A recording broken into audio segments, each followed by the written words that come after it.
Good morning, my dear students. Welcome to all of you.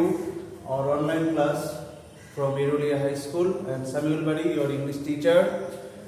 I hope you all are very much well at home, safe and secure.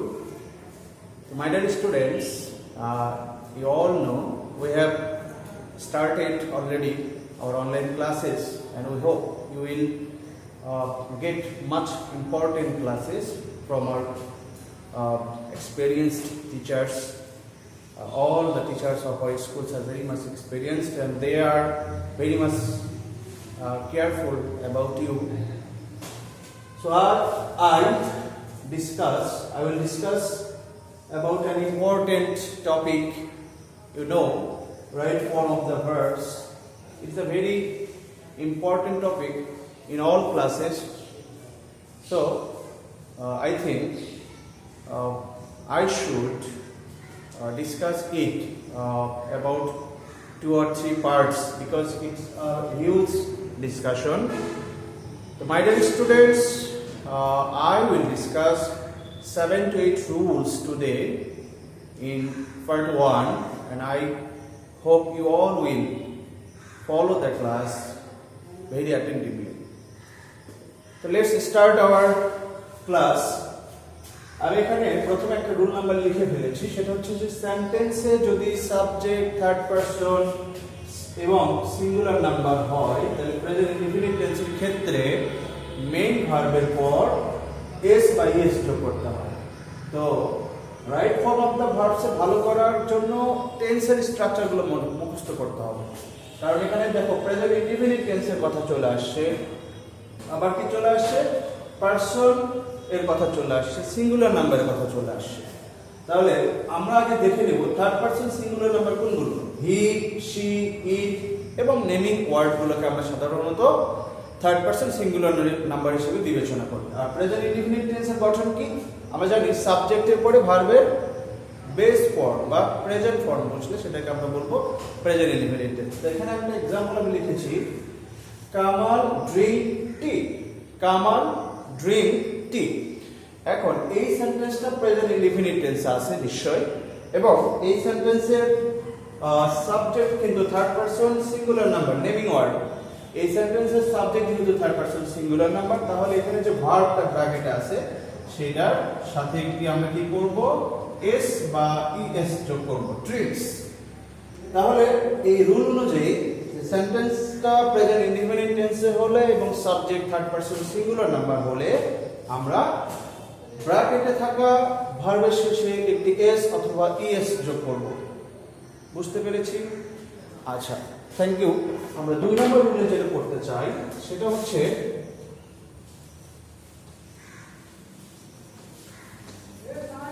Sentence দ্বারা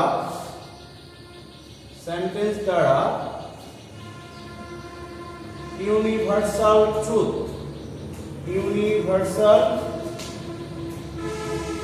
truth অথবা habitual fact universal truth কথার অর্থ হচ্ছে চিরন্তন সত্য। আমাদের পৃথিবীতে অনেক কথা আছে যেগুলোকে আমরা চিরন্তন সত্য হিসেবে ধরি, যেমন পূর্ব দিকে সূর্য ওঠে, পশ্চিম দিকে সূর্য অস্ত যায়, এই কথাগুলো কি চিরন্তন সত্য। এবং হ্যাবিচুয়াল ফ্যাক্ট কথার অর্থ হচ্ছে অভ্যাসগত কোনো কাজ, একটা কাজ অনেক দিন ধরে করতে করতে এটা অভ্যাস হয়ে গেছে। যেমন আমরা সকালবেলা মর্নিং ওয়াকে যাই, এটা একটা অভ্যাস।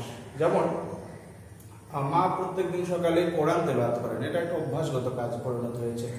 তো এই সকল ক্ষেত্রে অর্থাৎ সেন্টেন্স দ্বারা ইউনিভার্সাল ট্রুথ এবং হ্যাবিচুয়াল ফ্যাক্ট বোঝালে সেটা অবশ্যই প্রেজেন্ট ইনডিফিনিট টেন্স হয়ে যাবে। সেন্টেন্স দ্বারা যদি ইউনিভার্সাল ট্রুথ এবং হ্যাবিচুয়াল ফ্যাক্ট বোঝায় তাহলে প্রেজেন্ট ইনডিফিনিট টেন্স হবে, ভার্বের প্রেজেন্ট ইনডিফিনিট টেন্স হবে, প্রেজেন্ট ইনডিফিনিট টেন্স হবে। যেমন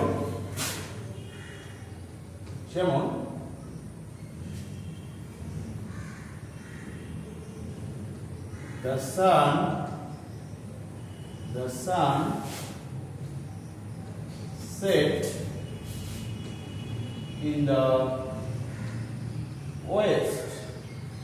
The sun set in the west. তাহলে এখানে দেখা যাচ্ছে সূর্য পশ্চিমে ডোবে অস্ত যায়। তাহলে এটা একটা চিরন্তন সত্য কথা এবং এই কারণে এটা প্রেজেন্ট ইনডিফিনিট টেন্স হবে। আর প্রেজেন্ট ইনডিফিনিট টেন্সের গঠন কি আমরা জানি, সাবজেক্ট এবং ভার্বের প্রেজেন্ট ফর্ম। আবার এক নম্বর রুলে যেটা আমরা আলোচনা করেছিলাম, subject third person singular number হলে ভার্বের শেষে এস যোগ করতে হয়। তাহলে এখানে যেহেতু থার্ড পারসন সিঙ্গুলার নাম্বার, তাই আমরা এখানে কি লিখব, sets. The sun sets in the west. সূর্য পশ্চিমে অস্ত যায়।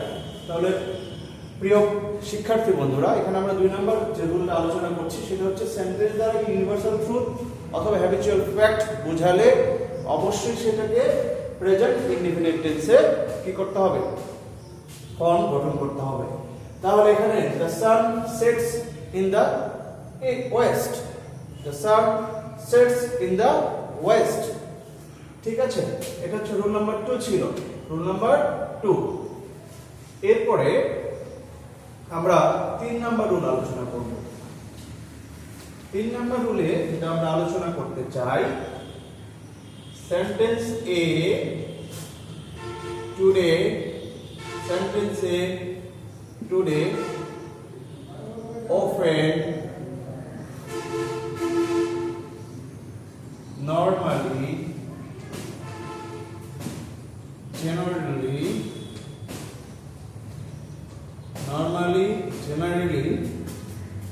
occasionally,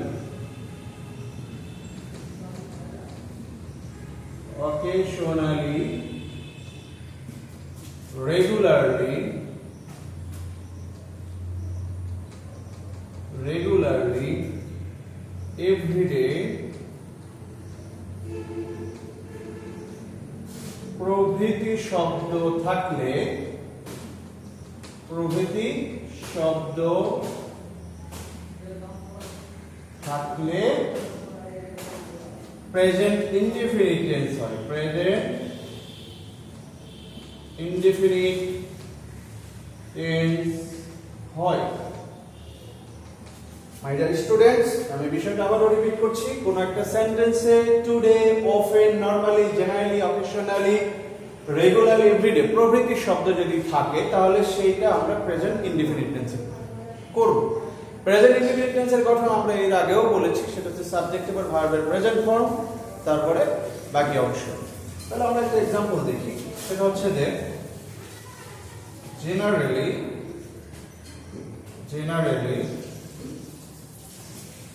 we play football in the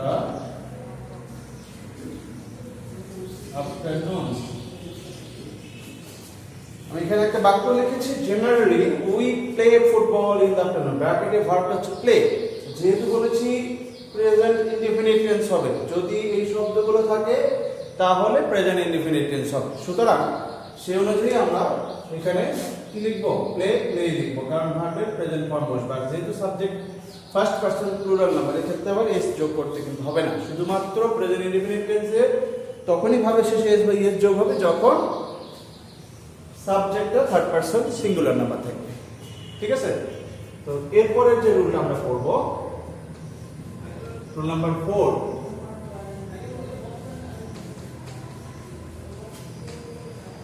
rule number 4 এ আমরা করব আজকে sentence A now, sentence A now at this moment, now at this moment, at present থাকলে প্রেজেন্ট কন্টিনিউয়াস টেন্স হয়। Present continuous tense হয়। Continuous tense হয়। My dear students, আমি এখানে যে রুলটা আলোচনা করলাম সেটা হচ্ছে সেন্টেন্সে now, at this moment, at present এই শব্দগুলো থাকলে সেটা অবশ্যই প্রেজেন্ট কন্টিনিউয়াস টেন্স হয়। তাহলে প্রেজেন্ট কন্টিনিউয়াস টেন্সের একটা গঠন আছে, সেটা কি? প্রেজেন্ট কন্টিনিউয়াস টেন্সে সাবজেক্টের পরে একটা সাহায্যকারী ভার্ব নিতে হয়, am অথবা is অথবা are। সাবজেক্টের পরে একটি সাহায্যকারী ভার্ব নিতে হয়, am অথবা is অথবা are, তারপরে ভার্বের বেস ফর্মের সাথে আইএনজি যুক্ত করতে হয়। তাহলে প্রেজেন্ট কন্টিনিউয়াস টেন্সের একটা গঠন সেটা আমরা জানলাম, সেটা হচ্ছে সাবজেক্টের পরে ভার্ব অর্থাৎ অক্সিলারি ভার্ব নিতে হয় am, is, are, তারপর মেইন ভার্বের সাথে আইএনজি যুক্ত করতে হয়। আমরা একটা উদাহরণ দেখি, যেমন Rashed dash a book now। Rashed dash a book now। এখানে দেখো নাও শব্দটা আছে, কি আছে? নাও। আমরা জানি নাও থাকলে কিসে বলবো আমরা? Present continuous tense. এবং প্রেজেন্ট কন্টিনিউয়াস টেন্সের গঠনে আমরা বললাম কি একটা অক্সিলারি ভার্ব নিতে হবে এবং মেইন ভার্বের সাথে একটা আইএনজি দিতে হবে। তাহলে Rashed is reading a book now. Rashed is reading a book now. ঠিক আছে? তাহলে এখানে সাবজেক্টের পর একটা কি নিতে হবে? am অথবা is অথবা are, অবশ্যই সাবজেক্টের পারসন অনুযায়ী, এবং ভার্বের সাথে একটা আইএনজি যুক্ত করতে হবে। কোন ক্ষেত্রে? যদি বাক্যে now, at this moment, at present এই শব্দগুলো থাকে তাহলে প্রেজেন্ট কন্টিনিউয়াস হবে। তো রুল নাম্বার 5 এ আমরা যাচ্ছি। রুল নাম্বার 5 নিয়ে আলোচনা করব। Rule number 5, sentence A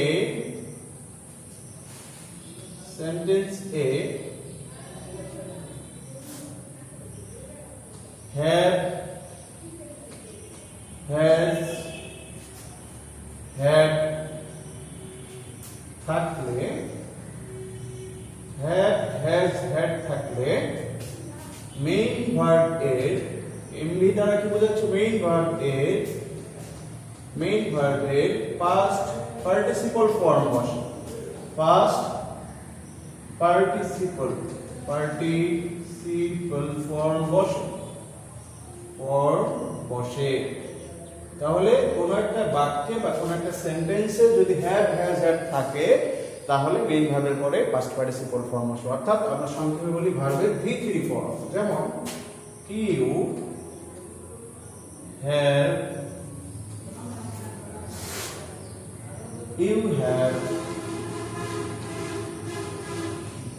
break the glass। You have break, ব্র্যাকেটে লিখেছি break the glass। break হচ্ছে ভার্বের প্রেজেন্ট ফর্মে দেওয়া আছে, তাহলে এখানে যদি হ্যাভ আছে এবং ভার্বের পাস্ট পার্টিসিপল ফর্ম হবে, সেক্ষেত্রে ব্রেক এর পাস্ট পার্টিসিপল ফর্ম হচ্ছে broken। You have broken the glass। break, broke, broken। তাহলে you have broken the glass। ঠিক আছে মাই ডিয়ার স্টুডেন্টস, আমি যে রুলগুলো আলোচনা করছি এগুলো মুখস্থ করতে হবে এবং একই সাথে এই ধরনের অনেকগুলো एग्जांपल তো আমাকে চর্চা করতে হবে, অবশ্যই মুখস্থ করতে হবে, পাশাপাশি চর্চা করতে হবে। তাহলে এখানে যে বিষয়টা আমাদের বিবেচ্য সেটা প্রত্যেকটা রুলস বুঝে বুঝে মুখস্থ করে করে তোমার সামনে প্র্যাকটিস করতে হবে। তারপরে আমরা 6 নম্বর যে রুলটা নিয়ে আলোচনা করব, সবাই মনোযোগ দিয়ে দেখি। 6 নম্বর রুলে কোন একটা সেন্টেন্স এ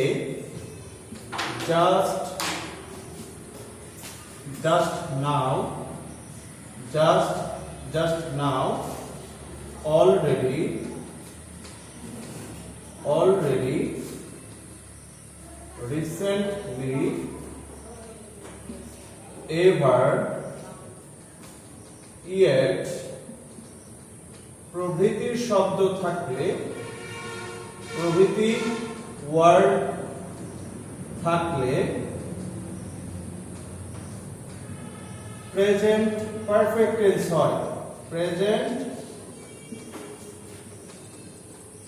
পারফেক্ট টেন্স হয়।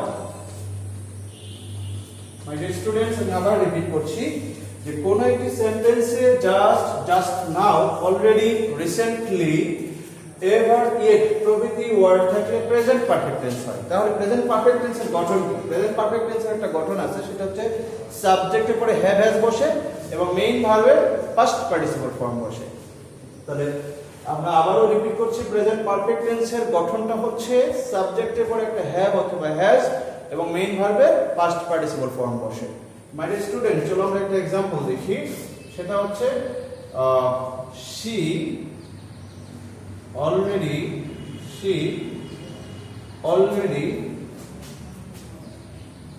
finished her work. She already finished her work. আচ্ছা, এখানে যেহেতু অলরেডি আছে, আমরা অলরেডি থাকলে কি বলবো? প্রেজেন্ট পারফেক্ট টেন্স হবে। প্রেজেন্ট পারফেক্ট টেন্সের গঠন কি?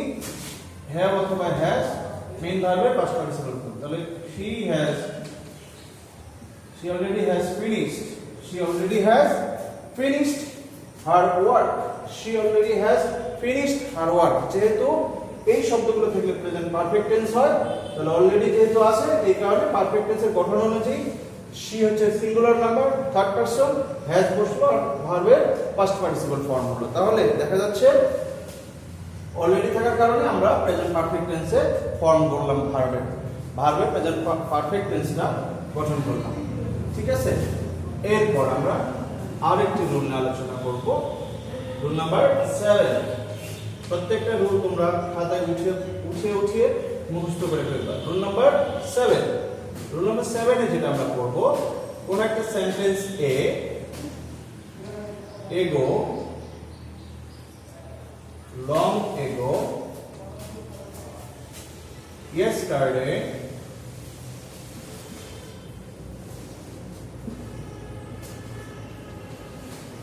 long since, last night, last year, last month, প্রভৃতি শব্দ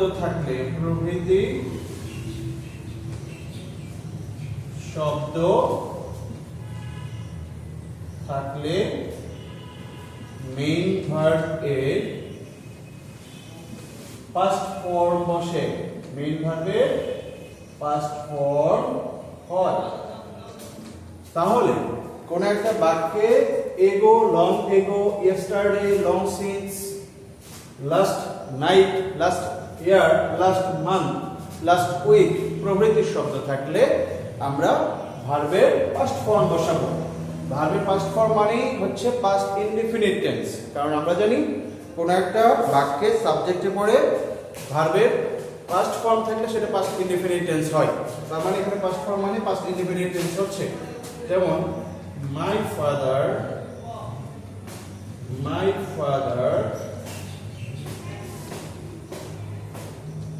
home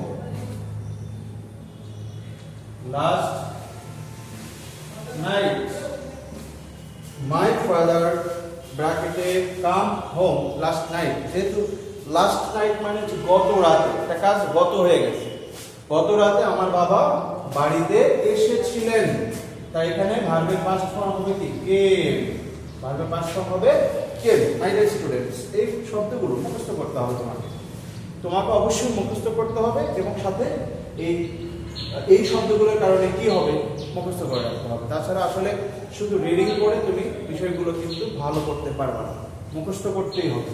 তাহলে আমরা আবারও করছি, সেন্টেন্সে এগো, long ago, yesterday, long since, last night, last year, last month প্রভৃতি শব্দ থাকলে আমরা মেইন ভার্বের পাস্ট ফর্ম বসাবো। ঠিক আছে, আজকে আরেকটা রুল আলোচনা করে আমরা আজকের পার্ট 1 রাইট ফর্ম ভার্বসের পার্ট 1 আলোচনা শেষ করব।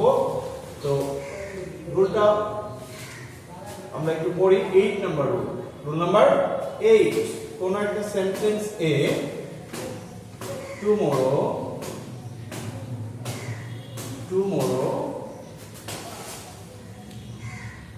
Next day, following day,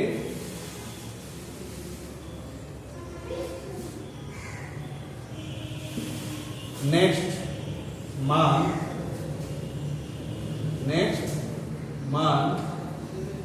next year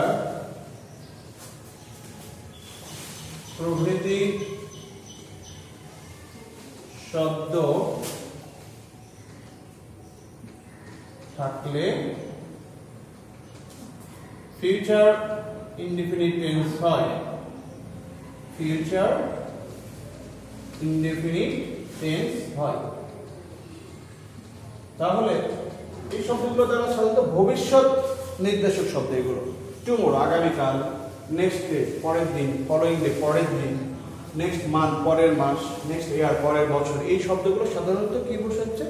ভবিষ্যৎ নির্দেশক শব্দ এগুলো। এবং এই শব্দগুলো থাকার কারণে আমরা এটা অবশ্যই ফিউচার ইনডিফিনিট টেন্সে ভার্বের ফর্মটা গঠন করব। যেমন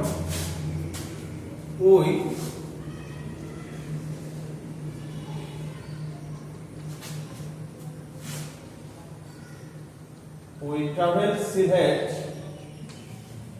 next month.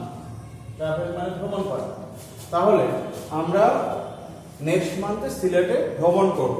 তাহলে বলেছি future indefinite tense. Future indefinite টেন্সের গঠন কি? সাবজেক্টের পরে একটা শ্যাল অথবা উইল হয় এবং ভার্বের প্রেজেন্ট ফর্ম বসে, বেস ফর্ম বসে। তাহলে ফিউচার ইনডিফিনিট টেন্সের গঠন হচ্ছে সাবজেক্টের পরে একটি শ্যাল বা উইল বসে, ভার্বের প্রেজেন্ট ফর্ম বসে। যেহেতু এখানে নেক্সট মান্থ আছে এবং প্রেজেন্ট ইনডিফিনিট ফিউচার ইনডিফিনিটে করতে হবে, তাহলে আমরা কি লিখব? উই উইল, অথবা শ্যালো লেখা যায় we will travel Sylhet next month. তো আমি প্রথম থেকে 8টা রুলস তোমাদের সামনে আজকে আলোচনা করলাম। এই 8টা রুলস 1 থেকে 8 পর্যন্ত প্রত্যেকটা রুলস বুঝে মুখস্থ করবা। পাশাপাশি এই রুলসের সাথে মিল রেখে যে এক্সারসাইজগুলো বইয়ে আছে এবং তোমাদের বিভিন্ন শীটে এক্সারসাইজগুলো আছে সেগুলো তোমরা চর্চা করবা।